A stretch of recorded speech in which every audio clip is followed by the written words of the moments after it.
$100.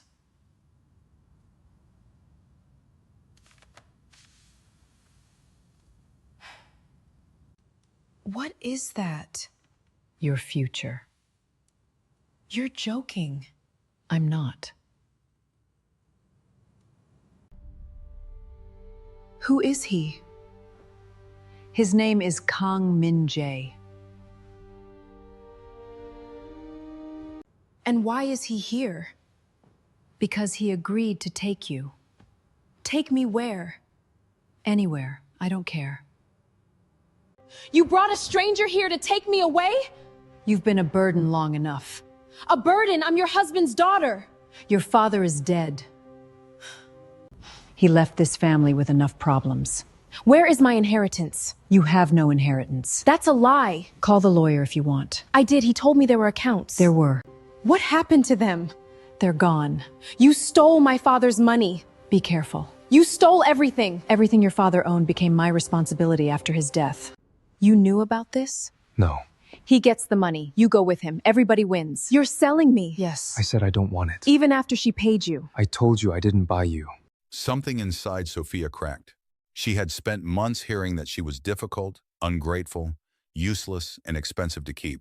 Yet this stranger, who apparently owned nothing, was the first person to tell her that she still had a choice. Victoria grabbed Sophia's suitcase from beside the stairs and dropped it at her feet. Then make your choice. Sophia looked at the suitcase, then at the mansion where she had grown up, then at the woman who had promised her father she would protect his daughter. She wiped her tears. I'll go. Victoria smiled. Sophia picked up her suitcase. But before she reached the door, Min-jae spoke.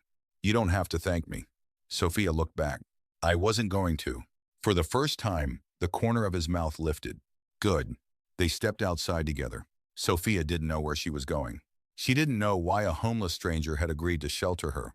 And she certainly didn't know that the man walking beside her had secrets far bigger than the torn coat on his back. 4 hours earlier, Sophia had still believed she had a family. By midnight, she would understand that the people who shared her blood had already decided she was worth only $100. What she didn't know was that the stranger they had used to discard her would soon become the one person she could no longer imagine living without. Her father's death had changed everything. The Bennett mansion had been filled with staff, flowers, expensive dinners, and the sound of Richard's voice moving through every room. Sophia had never been spoiled. Richard had taught her to work, to think, and to stand on her own. But he had loved her fiercely. You're my strongest girl, he used to tell her. After his death, those words became the only thing Sophia had left. Then Victoria changed. At first it was subtle. Her meals disappeared from the family table. Her father's office was locked. Documents she had always been allowed to see suddenly became private. Then Claire began treating her differently. One evening, Sophia entered the dining room and found her stepsister laughing with Victoria. Claire stopped when she saw her. What? Sophia frowned. Why were you laughing? Nothing. I heard my name. Victoria calmly continued eating. You're becoming paranoid. Sophia stood there, staring at them. That night, she went to her father's study. The door was locked. She tried the handle again. Nothing. Then she noticed something on the floor beneath the door. A document. Her father's handwriting was visible on the first page. Sophia picked it up. Her heart stopped. It was a copy of his estate plan, and her name was everywhere. Then she heard footsteps behind her. Victoria was standing at the end of the hallway. Put that down. Sophia turned. Why? Victoria's face hardened. Because you were never supposed to see it. Sophia looked at the document again. For the first time, she realized her father's death might have left behind something far more dangerous than grief. It had left a fortune. A fortune, Victoria repeated behind her. Sophia turned slowly. What does that mean? Victoria walked toward her and snatched the document from her hand. It means nothing. You just said I was never supposed to see it, and you were not. Sophia reached for the papers. Give them back. Victoria held them against her chest. You don't understand what you're reading. Then explain it. You're grieving. You're imagining things. Sophia stared at her. My father left me something, didn't he? Victoria's expression hardened. Your father left behind debts. Then why are you afraid of this document? For 1 second, Victoria said nothing. That was enough. Sophia stepped closer. What did he leave me? Claire appeared at the end of the hallway. Mom? Victoria turned sharply. Go upstairs. Claire looked between them. What happened? Nothing, Victoria said. Sophia lifted her chin. Ask her what Dad left me. Claire's face changed. Sophia saw it immediately. You know. Claire swallowed. I don't know anything. You're lying. I'm not. You are. Victoria stepped between them. Enough. Sophia's voice shook. You both knew. Victoria folded the document and slipped it into her pocket. You have no right to accuse me of anything. My father trusted you. And now he's dead. The words were so cold that Sophia stopped breathing for a moment. Victoria walked away. Sophia remained in the hallway, staring after her. That night, she locked her bedroom door and searched every drawer she had left. She found old photographs, bank statements, birthday cards, and one business card. Jonathan Reed, her father's private attorney. Sophia called him. He answered after several rings. Hello? Mr. Reed, this is Sophia Bennett. Silence. Then his voice changed. Sophia, where are you? At home. Are you alone? She looked at the locked door. Yes. Then listen carefully. Do not discuss your father's estate with anyone in that house. Sophia's heart began racing. Why? I can't explain over the phone. Then tell me where to meet you. Tomorrow morning, 9 o'clock. The old library on Mercer Street. Will you bring my father's will? Another pause. Yes. The call ended. Sophia barely slept. At 9 the next morning, she arrived at the library carrying her father's photograph inside her bag. Jonathan was waiting near the back windows. He stood when he saw her. I should have contacted you sooner. Sophia sat. Tell me the truth. Jonathan opened his leather folder. Your father left you 70% of his personal estate. Sophia stared at him. What? Cash accounts, properties, investments, and controlling shares in 2 private companies. Her lips parted. How much? I can't give you an exact figure until the full audit is complete. Then give me an estimate. Jonathan hesitated. Enough to change your life. Sophia felt tears gather in her eyes. Why did Victoria say I had nothing? Because you were not yet 25. Sophia frowned. What does my age have to do with it? Your father created a temporary trust. Until your 25th birthday, Victoria was appointed administrator. Sophia's stomach tightened. So she controls everything? Temporarily. Can she spend it? Not for herself. Sophia looked down at the folder. But she has. Jonathan's silence confirmed it. How much? We don't know yet. Then find out. I've been trying. Trying isn't enough. Jonathan looked at her carefully. Your father anticipated conflict. Sophia looked up. What conflict? He instructed me to protect your interests if anyone attempted to interfere with the trust. Did he know Victoria would do this? I don't know. Jonathan removed another document. There is one more thing. And Sophia took it. What is it? A private letter your father left for you. Her hands trembled as she unfolded it. Sophia, if you're reading this, something has gone wrong. I want you to remember one thing. Never allow anyone to convince you that your value depends on what I leave behind. You are my daughter before you are my heir. Sophia pressed the letter against her chest. Jonathan looked away, giving her a moment. Then he said, Your father also left instructions concerning the companies. What instructions? That you would eventually have controlling authority. Sophia stared at him. When? On your 25th birthday. How long? 3 months. 3 months. Sophia slowly smiled. Victoria had 3 months to control everything. And Sophia had 3 months to stop her. I want a full audit. You may not be able to force it immediately. Then we'll find another way. Jonathan nodded. I expected you to say that. Sophia left the library with the folder held tightly against her chest. For the first time since her father's funeral, she wasn't simply surviving. She had something to fight for. But when she returned home, she found Victoria waiting in the sitting room. The expression on her face was different. You met Jonathan. Sophia stopped. Yes. Victoria stood. You had no permission. I don't need your permission to speak to my father's lawyer. You are still living under my roof.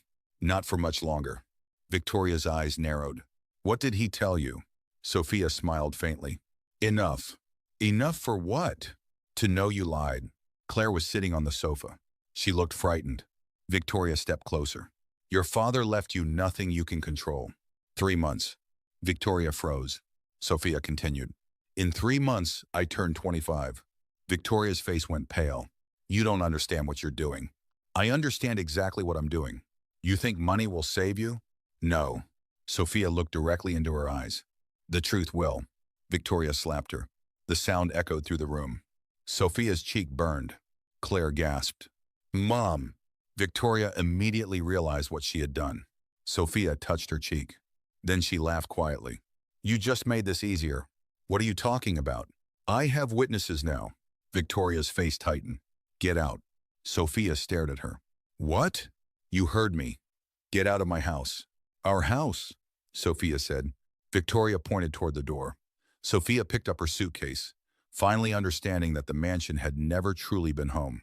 Sophia stepped through the gate with her suitcase behind her. The mansion doors closed. She stood beneath the rain for several seconds, staring at the place where she had spent most of her life. Then she heard a voice behind her. You're going to get sick. Sophia turned. Min Jae stood beneath a black umbrella. She stared at him. What are you doing here? I came to find you. Why? Because you said you were leaving. I didn't say where. I guessed. Sophia looked at the rain falling around them. I don't have anywhere to go. I know. How? Oh, because you called 3 people before I arrived.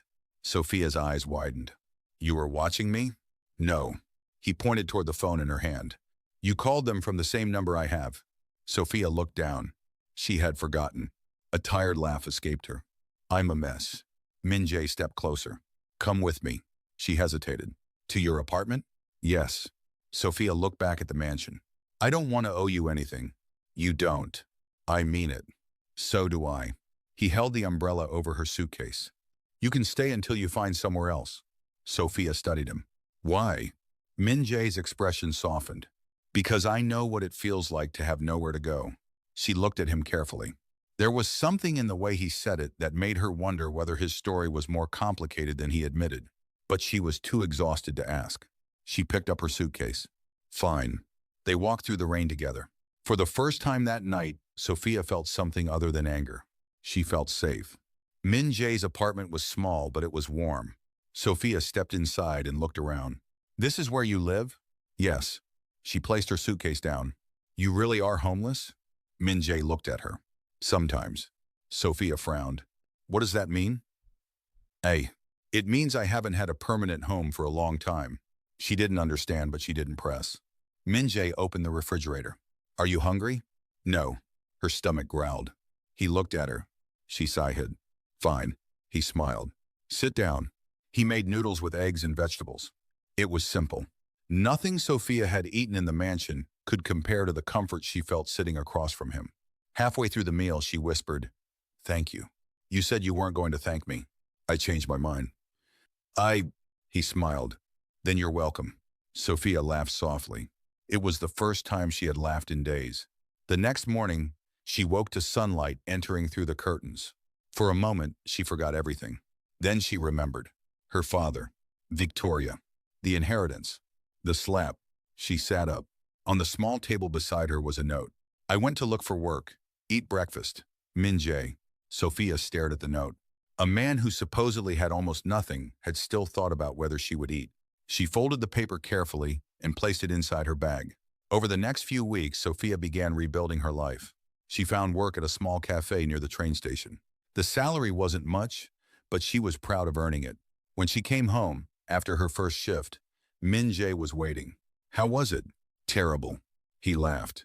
Why? My manager thinks I don't know how to carry 3 cups. Do you? No. Then your manager may be correct. Sophia threw a napkin at him. For the first time in months, her home felt peaceful. She and Min Jae began sharing ordinary moments. They cooked. They argued over television shows. They walked through the neighborhood. Sometimes they sat outside the apartment late at night and talked about nothing. Sophia never told him everything about her father's business. Min Jae never told her everything about himself. But slowly, something changed between them. Sophia began looking forward to coming home. She began noticing the little things about him. The way he always gave her the warmer side of the blanket. The way he remembered how she liked her tea. The way he listened without interrupting whenever she talked about her father. One evening, Sophia asked him a question. Have you ever been in love? Min Jae looked at her. Why? Just answer. He thought for a moment. No. Never? Not like this. Sophia's heart skipped. Like what? He looked away. Like someone could become home. Neither of them spoke. Sophia looked down at her hands. Something warm moved through her chest. But just as quickly as the moment appeared, Min Jae's phone rang. He stood. Hello? His expression changed. Sophia watched him walk toward the window. Yes.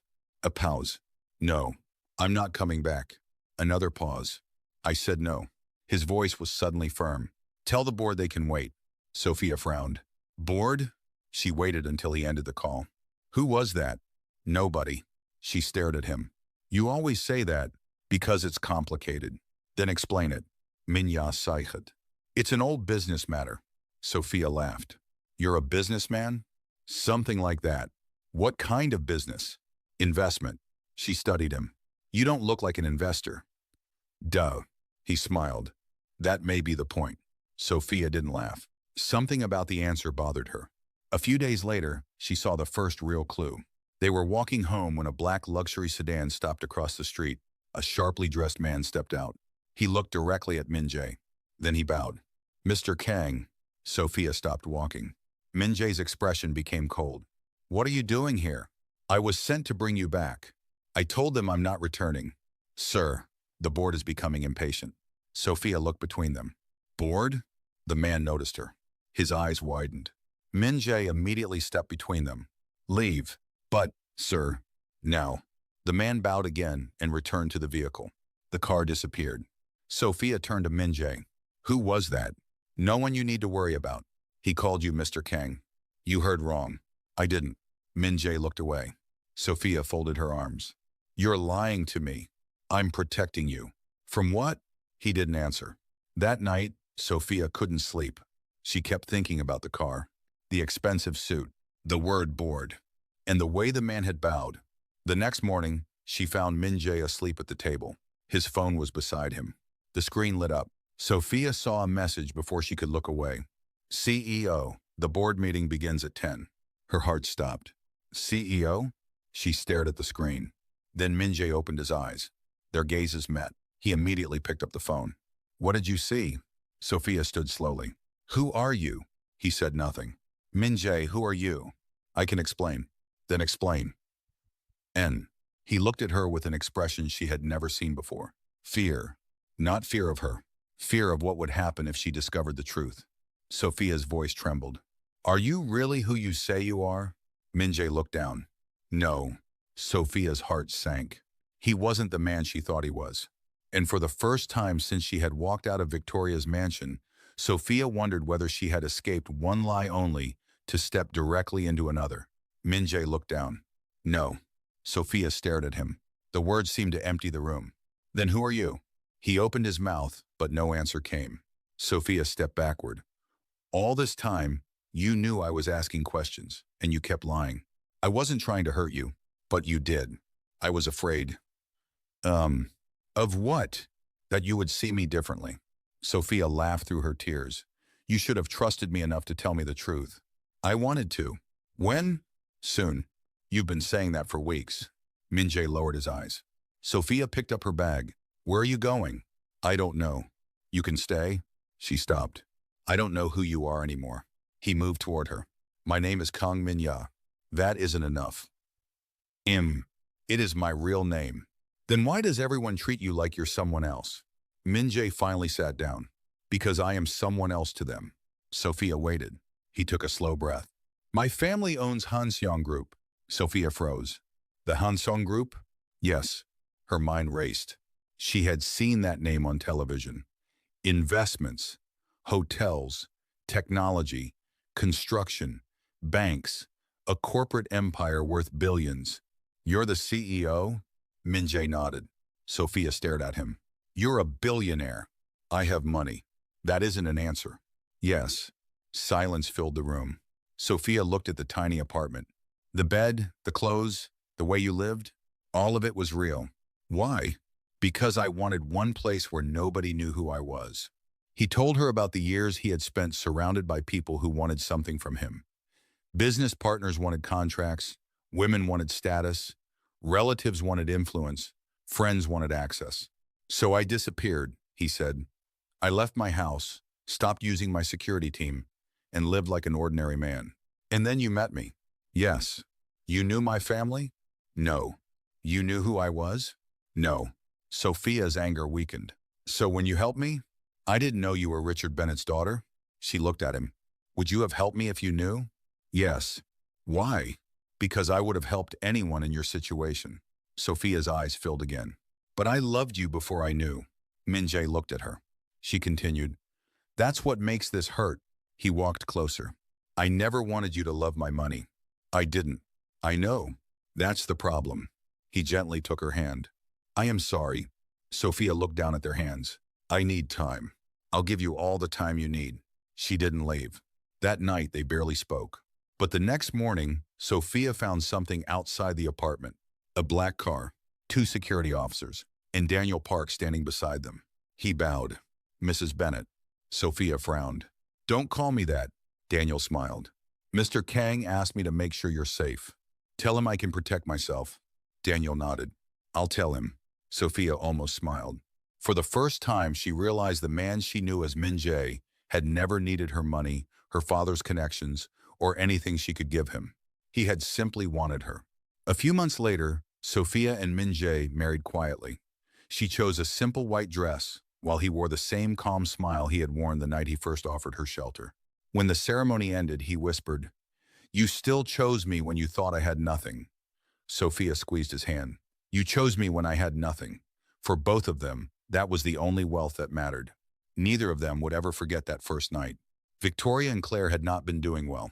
The estate investigation had uncovered unauthorized transfers. Several properties were frozen. The companies Victoria had controlled were under review. Then Claire saw Sophia's wedding photograph. She stared at it. Mom. Victoria took the phone. Her face drained of color. The man beside Sophia was Kang Min-jae, the CEO. The billionaire they had never imagined would know Sophia's name.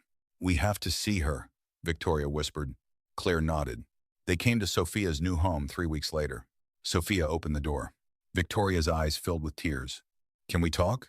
Sophia looked at Claire. Neither woman spoke. Finally, Sophia stepped aside. They entered. Victoria looked around. You've done well. Sophia nodded. I have. I was wrong. Sophia said nothing. I thought you were a burden. I remember. I was angry. I was afraid. I made terrible choices. You did. Victoria began crying. Can you forgive me? Sophia looked at her for a long moment. I forgive myself for ever believing you were right about me. Victoria lowered her head. And us? Sophia's voice remained gentle. I don't hate you. Claire looked up hopefully. But I don't want you back in my life. The hope disappeared. Why? Claire whispered. Because you watched me lose everything and said nothing. Claire cried. Sophia looked toward the door. I spent years trying to earn a place in that family. She took a breath. Then a man who had nothing gave me one without asking for anything in return. Victoria wiped her tears. Sophia continued. That is what family means to me now. They left quietly. That evening, Sophia stood on the balcony with Min-jae. Do you regret helping me? She asked. Never. Even after everything? He smiled. Especially after everything. Sophia rested her head against his shoulder. Once, Victoria had placed an envelope on a table and declared that Sophia was worth $100. She had been wrong. Sophia's worth had never been in an envelope. It had never been in her father's estate.